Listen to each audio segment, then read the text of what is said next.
História da cidade. Para contar a história da região na qual Santo André está inserida, temos que retomar, de maneira sucinta, parte da história do Brasil colonial. Nos primeiros anos dessa história, os portugueses tinham grande preocupação em defender as costas brasileiras de possíveis invasões de franceses e holandeses, pois estes dois países não compartilharam da divisão expressa pelo Tratado de Tordesilhas que dividiu o Novo Mundo, a terra a ser descoberta, entre portugueses e espanhóis. No início do século XVI, os países que tivessem terras onde pudessem explorar as riquezas minerais, em especial ouro e prata, estavam à frente dos demais, pois essas eram as moedas correntes, indicadoras de riqueza. Explica-se por aí o interesse pelas terras dessa vasta colônia portuguesa. Devido a vários ataques às suas terras, a partir de 1530 Portugal intensificou a colonização das costas brasileiras.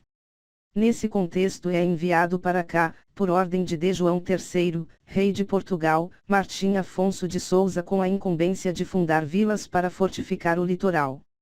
Aliada a essa história está a figura de João Ramalho, português que representava, nesse momento, uma porta de entrada para o contato com os índios e para a colonização, pois ele conhecia algumas tribos e conseguia se comunicar com elas. Em contrapartida à sua ajuda, João Ramalho solicitava, desde o início, que o local em que vivia, situado acima da Serra do Mar, fosse transformado em vila. Sua petição foi negada durante vários anos, pois pretendia-se povoar o litoral e não o interior.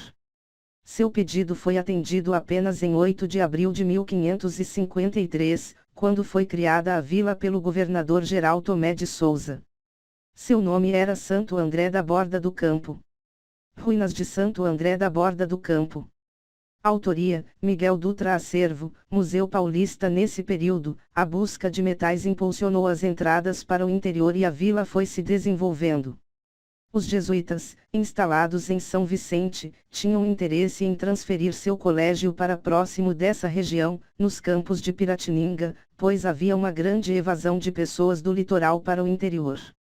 Tal fato ocorreu a 25 de janeiro de 1554, com a criação da aldeia de São Paulo de Piratininga.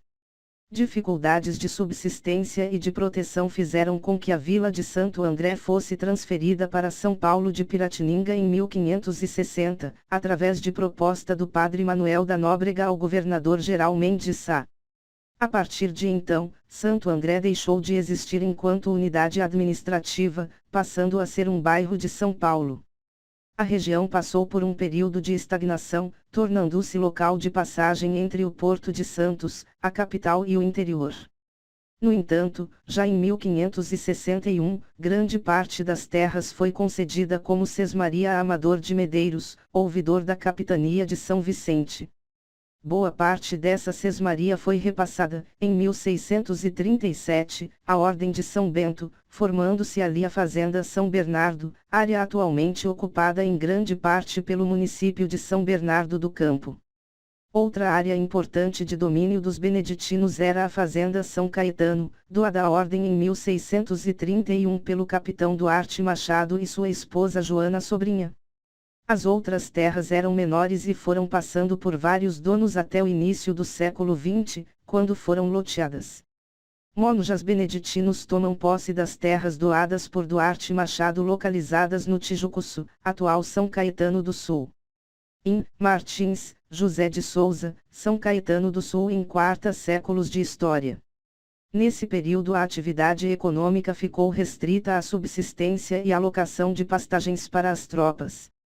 As duas fazendas dos beneditinos São Bernardo e São Caetano tinham uma atividade mais regular, a primeira produzia gêneros alimentícios e na segunda fabricavam-se tijolos e artefatos de cerâmica. Essas fazendas ficaram sob a propriedade dos beneditinos até 1870, quando foram compradas pelo Estado para a criação de colônias de imigrante. Antes disso, porém, ao redor da Fazenda São Bernardo foi-se criando um pequeno núcleo urbano, que mais tarde iria garantir a criação do município de São Bernardo. Um outro fator importante no contexto de modernização da região em meados do século XIX, foi a instalação da ferrovia nas proximidades do rio Tamanduateí. Esse empreendimento visava a melhoria do transporte de produtos agrícolas do interior para o Porto de Santos, em especial o café que começava a ser produzido em larga escala na província de São Paulo. Tal